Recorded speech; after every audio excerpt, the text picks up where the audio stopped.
Look, man. Danny, I know I look stupid, but... You take cover!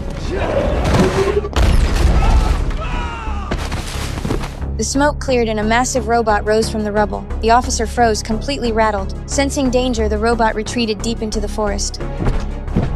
The officer snapped back to it and ordered his men to pursue. He wanted it taken alive. In an instant, the robot transformed into a military jeep. Under a hail of machine gun fire, it made a desperate run for it. After dodging an artillery shell, it deployed steel blades and sliced through 2 enormous trees, blocking the soldiers on its tail. But it was spotted again, and when it charged toward a mine pit, an armored vehicle sent it flying. Soldiers closed in from all sides. The robot wanted to speak to explain itself. Please, this is a mistake. Stay cool.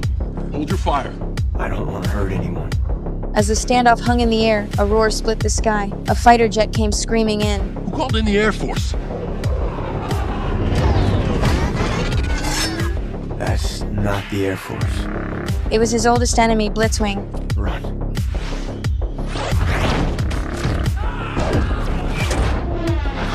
The battlefield erupted into chaos and human soldiers fell in droves. Blitzwing transformed mid-air and the 2 Transformers locked into a brutal, all-out fight. Blitzwing used his flight advantage to grab his opponent and rocket them both high into the sky. At the last possible second, Bumblebee drove a handblade into Blitzwing's jet propulsion system, sending them both into a freefall. The moment they hit the ground, Blitzwing pulled out a rotary cannon to pin him down, then wrapped a hand around his throat. Tell me where your friends are hiding. I'll never talk. Is that right?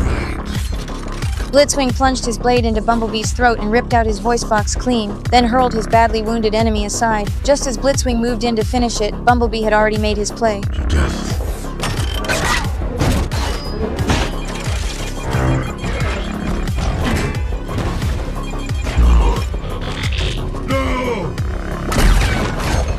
With a thunderous blast, he took Blitzwing down. He'd won the fight, but his core systems were failing and his memory module was critically damaged. Before his power gave out completely, he scanned a yellow Volkswagen Beetle nearby, masked his signal, and sank into a deep sleep. Nobody could have guessed that this warrior, once feared across the universe, would end up sitting in a junkyard on Earth. Not until I came along and changed his fate all over again. I fell head over heels for that beat-up car the second I saw it. It looked like it was one bump away from falling apart, and I still climbed into the driver's seat just to feel it out. The inside was caked in dust, but I was absolutely buzzing. I didn't have enough cash, but the junkyard owner handed it over without batting an eye. I drove that rattling little yellow car away. Everyone thought I'd lost it, but what they didn't know was that this car was about to turn my whole life upside down. That night, I crawled underneath it to do some work. I was checking the undercarriage with a flashlight when I accidentally knocked something loose, and 2 glowing blue eyes blinked open from the dark beneath.